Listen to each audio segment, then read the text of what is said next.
Welcome to It's Happening in Grand Prairie.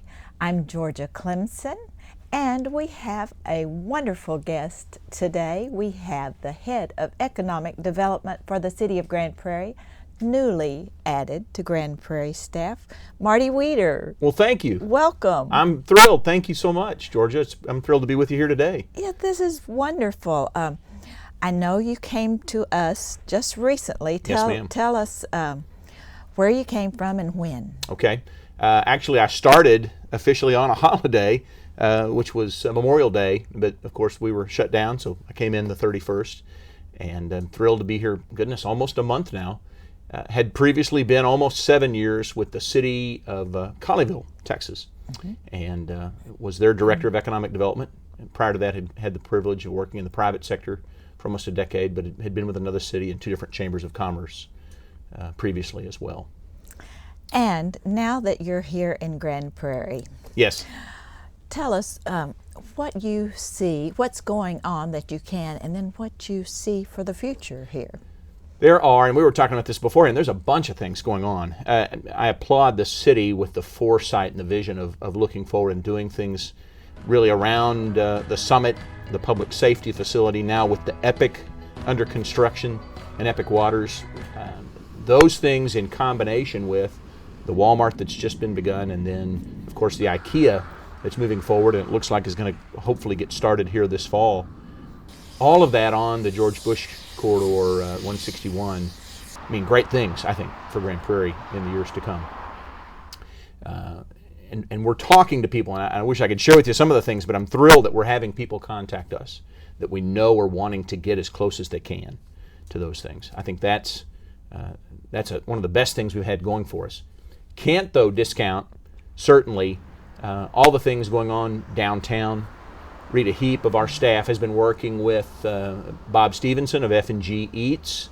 I've seen an exchange of emails. I'm on that track between her and a lot of our staff to take the former fire station and get that ready so that he can then occupy that. I was familiar with Bob because he's been in Keller, and so I had been trying to lure him to Colleyville in my previous place, so I was thrilled to know that he was coming. He's a great chef.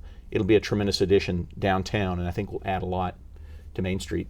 And you can't ever really discuss, I think, Grand Prairie without realizing we have we share, at least with the city of Arlington, certainly the largest corporate industrial park in this region, if not one of the largest in the whole nation and Great Southwest.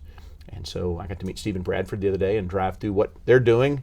And I think by the news, for instance, just last night that Chiquita Banana and their corporate purchasing the building they're in, we're going to see more investment of that type. Yes. That'll mean good things for our tax base. And who helps you in that area on staff? Terry Jones, and Terry does a tremendous job in coordinating the Great Southwest Industrial District Association that she's a part of, and we do a newsletter out of that, out of our office quarterly to support them and put meetings on. So Terry does very well. She does an excellent job. Now, Marty, you mentioned, of course, industrial, and we have, on the other hand, the retail, Yes. restaurants, etc. Yes. I know has to be a nice balance there. There really does. Our citizens, on one hand, really love the restaurants and the retail and grocery stores and want that. But tell us about the balance and why we need the other industries as well. A great question. I think most importantly, the things that we desire are helped by what's known as a daytime population. And so the more we can either help the industrial achieve more office, or as I've seen you guys have done a great job in the years, and we just did at one of our first council meetings again for some companies, to look at how maybe they can begin to move if their sales tax items included, or online sales, how they can put that point of sale in our community, so that we realize sales tax revenues that allow us to do things like the EPIC and other projects throughout the community. But getting those daytime employers here are the ones that are also going to help go to our restaurants. Most restaurants need at least two successful meals a day. So if that helps us provide for lunch and then our own residents go to dinner, maybe we attract the right kinds of employment that eats 2 meals a day, works the kind of hours where they're here. That's going to help us achieve what our residents desire, and will also support the grocery stores and the retail in the process as well. Right, and the development out on Beltline Road, the wildlife industrial park. Yes, ma'am. Now, can you tell us just a little bit about that? It is such a quality park. It is. I've gotten to meet with the broker from Edge that represents what we hope will be, and it looks like it can be a retail portion, as they call the Wildlife Commerce Park. It's got some industrial, but I think they've made plans, as I've seen, for corporate office, and then as well for retail, and hopefully some restaurant there as well to support what's already up there and coming in. Exciting addition on the north end of the city, within your district. That's so correct. that's we're very pleased to see that happen, and doing some other things that we think might help that a little bit. Right. And what do you think the frontage roads are going to add to that? The frontage roads are huge. When I first started talking with Tom Hart about coming over here, to know that the frontage roads were in the works not only for I-30 but along I-20 will free up all kinds of properties with new pad site opportunities and development, properties that probably have been ignored because they weren't accessible previously. Just got through talking to a broker this morning on my way in that's got somebody looking, and as they've addressed, they love the visibility. They need to have the accessibility both. So this will provide it. The location, it Yes. couldn't get much better than No, ma'am. where we are, correct? Yes, ma'am. We're in the best, I believe, one of the best. We're already in the best region in the state of Texas and in the entire country right now economically. But we're in one of the best locations within that region. And I'm already reminding people of that. And as you can imagine, that will be a refrain. People may grow tired of hearing me remind them, but I think it's critical we always point out the accessibility, the location, the proximity. That the property near the wildlife park, as I talked to somebody the other day about a prospect, to be able to get to, for those who come and want to get to a Ranger or Cowboy game within 7 to 10 minutes, and then much the same way to drive the same short distance to get to downtown Dallas. You cannot beat that. And the accessibility, the access to DFW International Airport to the north is something that can't be ignored either. Very attractive spot. It really is. What an exciting time to be in Grand Prairie and to have you working in Grand Prairie. Thank you. I'm thrilled to be here. We are delighted to have you, and Thank you. we know the best is yet to come, and we're looking forward to that. As am I. Thank you. I'm honored to be here. Thank you so much for having me on your show as well. Thank you for being here. Yes, ma'am. And we'll be right back. I can't believe we broke Old Man Hennessy's window. Correction, dude. You broke. I just threw the ball. This is really bad. What are we gonna do? Dude, kiss your life goodbye. Yeah. Sorry, dude. Keep smiling, keep shining. No, Hi. you can. Tell him it was an accident, and we can fix the window. I'll come with you. Oh, that's what friends are for. Welcome back, and welcome to our next guest, Mr. Doug Cuney. And Doug, give us your title. It's a long title. I like it. Utility Customer Service Manager. We do customer service for water bills, and we do the billing and the collections. Wow, that is a long title and a lot of responsibility there. Tell us a little bit about what's going on in the water department. We have two big programs going on right now. One is called our Water Smart campaign. We've just finished our beautiful Texas spring with lots of rain and beautiful green grass, and we're drying up and it's getting hot. And if people want to control their water bills, we're giving strategies and information on how they can do it. It's on the website, the gptx.org, and if you look for Water Smart or under water billing, you'll see it there, all the detailed information. But there's a lot a customer can do if they want to control their bills.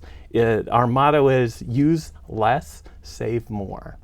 That's our one program. The second one we'll get to later is about our advanced metering program that we're putting throughout the city right now. So if I want to save water, and which will mean that I'll save money on the bottom line, what are some of the main things that I can focus on doing just as a household? Right. So since we're going into summer, a lot of these bills involve irrigation. And there's a lot of stuff you can do. The experts tell us is the most you should be watering is twice a day. Each Twice Twice a week. Yes.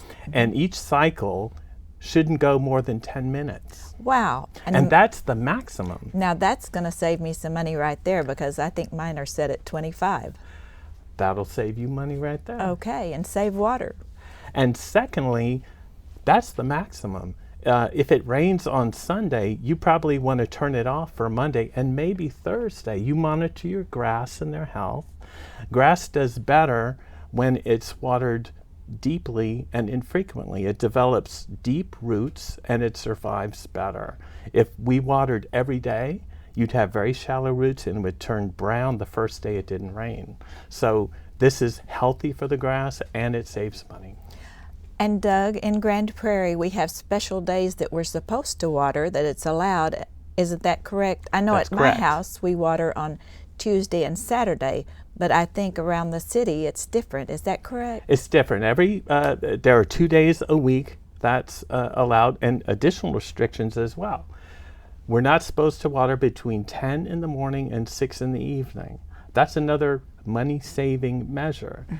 That's when the sun is the hottest, and you'll get more evaporation. You will get less bang for your buck if you water during those times. So we encourage, after 6 or before 10 a.m., that it'll sink into the ground and do you more good with your grass. Well, those are good tips. Now, Yes. what else can we do to conserve?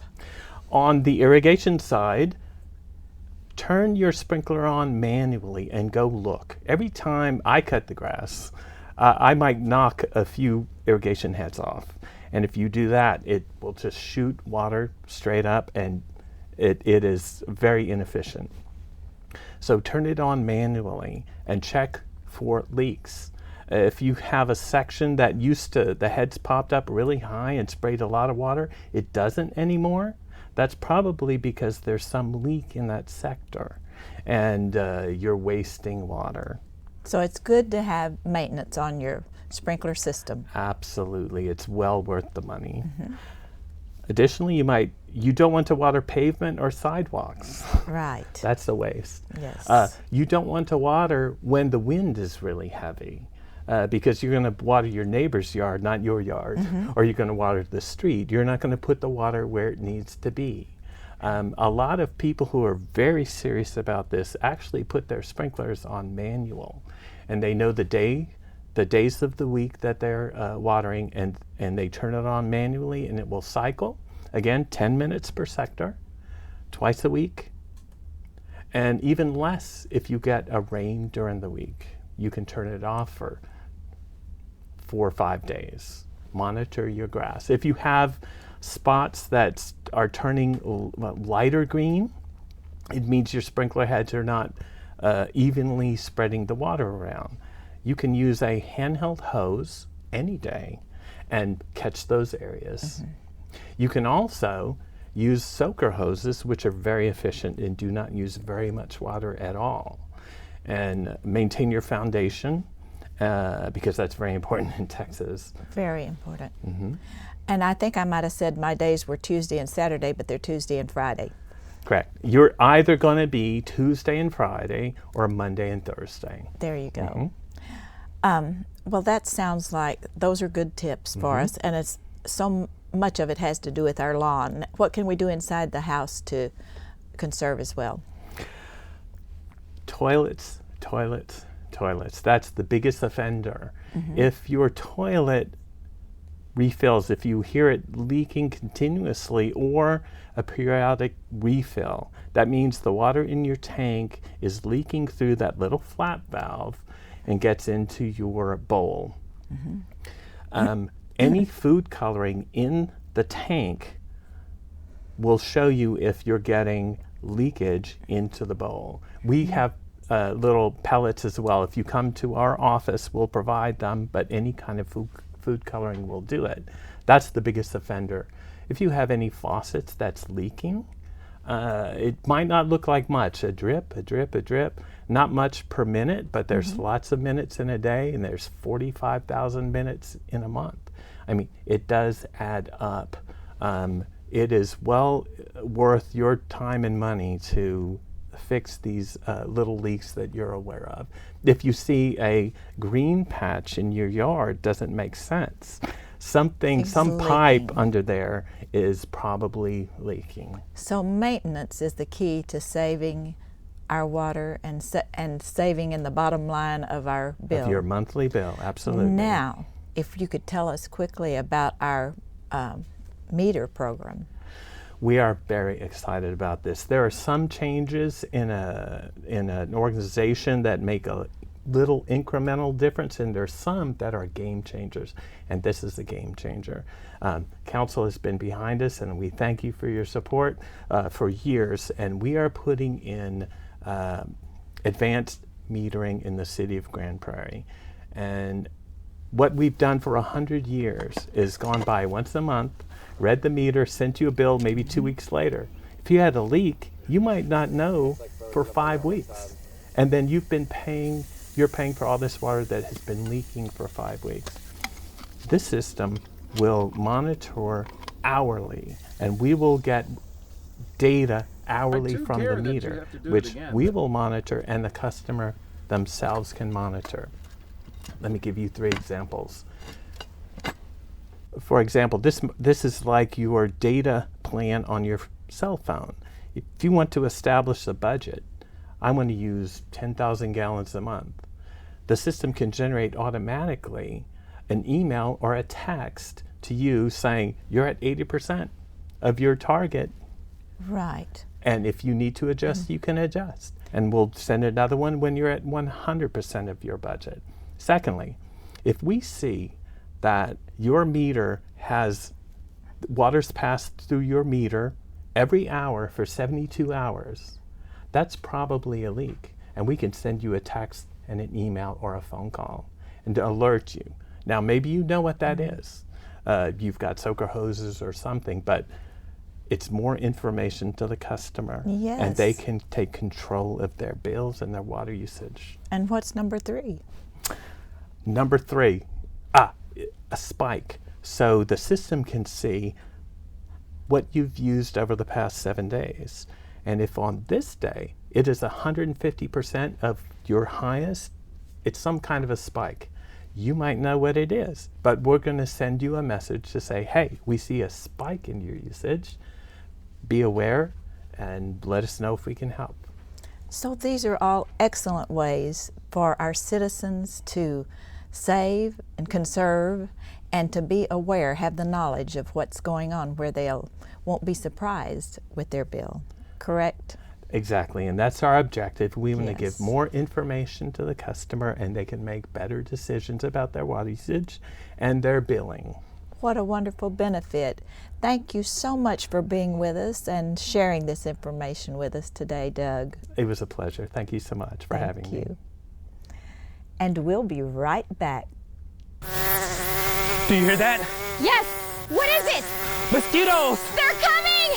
Defend yourself! Fight the fight! Protect yourself against the West Nile virus. Use insect spray with DEEP. Wear long sleeves and pants. Drain anything with standing water.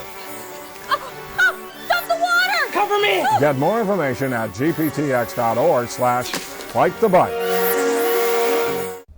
Welcome back, and we welcome our next guest, Mr. Bill Moser from the Grand Prairie Chamber of Commerce.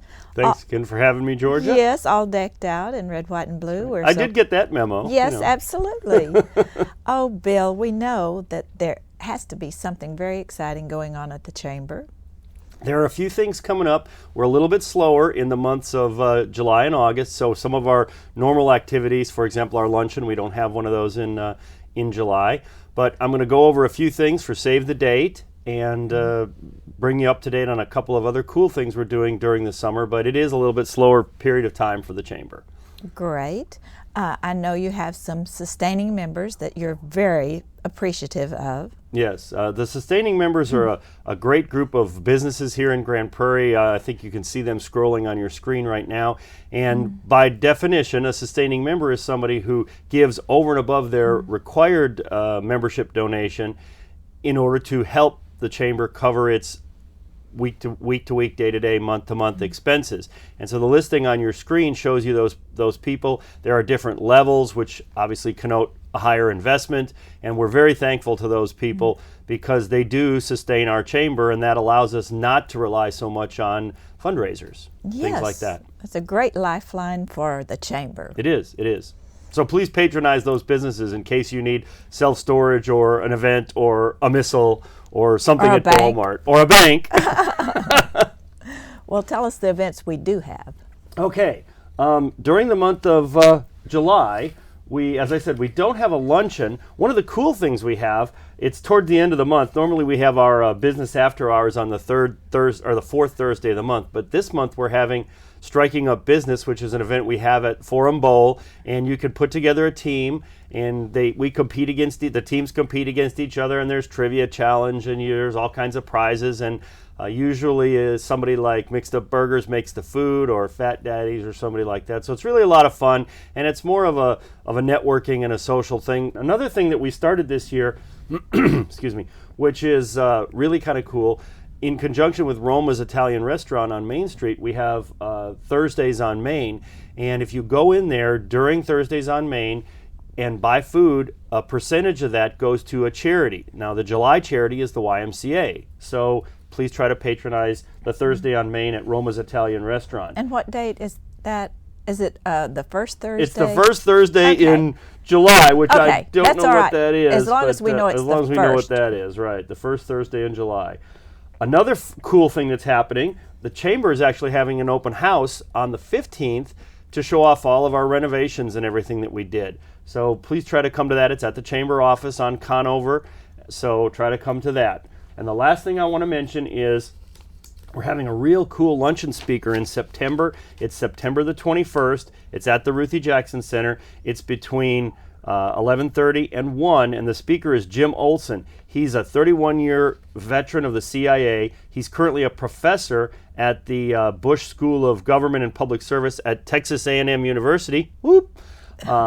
And he's giving us background and all kinds of neat stuff about being in the CIA and teaching that type of stuff. And September the 21st. Yes, what good programs you have coming up, and I'm looking forward to seeing the renovations as well. So thank you so much for being with us, Bill. Thanks again for having us. Always a pleasure.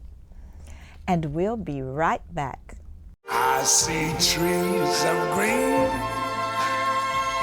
red roses too. I see them bloom for me and you. And I think to myself, what a wonderful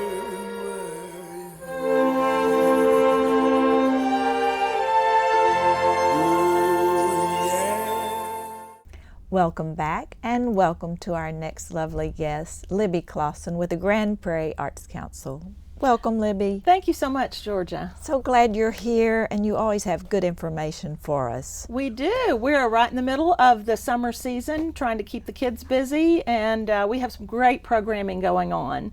We have finished up Mary Poppins, and we're moving into our Summer in the Arts program for kids who have completed first grade through age 15. And we want to let folks know we still have enrollment open for our Art Explosion Camp, which is July 11th through the 15th. I have 4 fantastic teachers from the Grand Prairie School District that will be with us. A week of great art that the kids can do, and we end with an art show for family and friends. And we do that at the Veterans Park Event Center in our space over there, and we still have enrollment open for that. And what are the ages, Libby?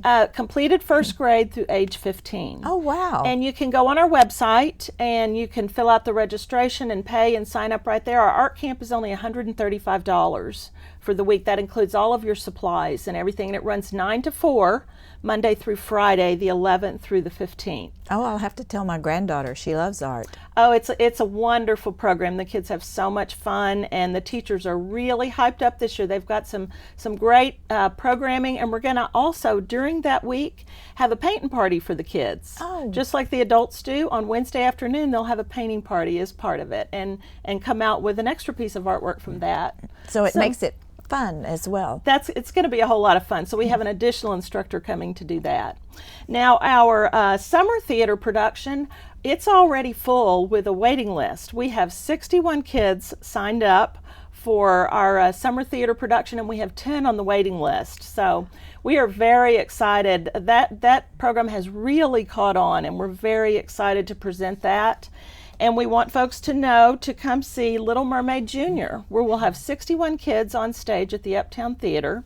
And you can see that on July 29th, which is a Friday at 7 o'clock, or July 30th on Saturday at 2 o'clock and 6 o'clock. We've added a performance because we just couldn't fit everybody into 2 shows who wanted to see this great production. Great. So there's 3 chances to see it. The tickets are just $5 each, and you actually can go ahead and go online and buy your tickets. They're general admission, or you can buy them that day at the door. So that will be the culmination of our summer theater production. We spend 2 weeks with the kids rehearsing them, and then we will perform Little Mermaid Junior over at the Uptown Theater. And then we also want our artists to know our regional art show, our open juried art show for adults, is going to be September 16th through October 15th.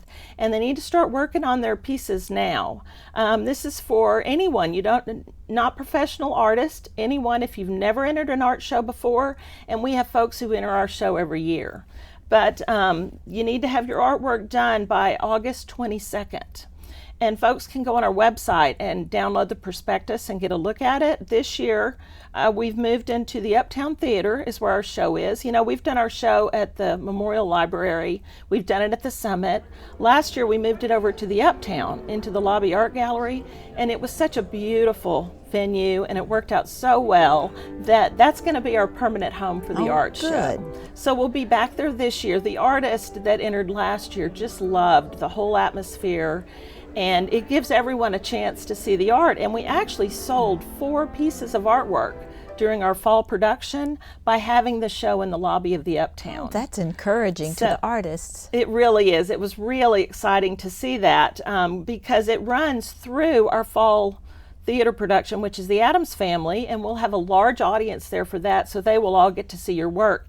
And we've actually extended the show. It actually hangs for a month now instead of just 2 weeks. So it's really good exposure, and we give away right around $3,000 in prize money to the artists. And are there any age restrictions? You have to be 18. This is for adults, so it's age 18 and up. It's just $30, and you can enter up to 3 pieces of work. So please go online. It's on our website. You can download the prospectus. The art is due on August 22nd. It's going to be delivered on September 16th and 17th. And then we will have our reception there at the Uptown on Sunday, September 18th from 2 to 4. And of course, the public is invited to that. We'll have a nice reception and announce the awards and hang the ribbons. So we can look forward to art. We can look forward to Little Mermaid Junior and the camps. Just so much to enjoy, take advantage of. Right here in Grand Prairie. Yes, thank you so much, Libby, for all you do for us in the city with the arts. We appreciate you so much. Thank you, Georgia, for letting us let everybody know what we're doing. Of course. And thank you for joining us today. I'm Georgia Clemson, reminding you that it's happening in Grand Prairie.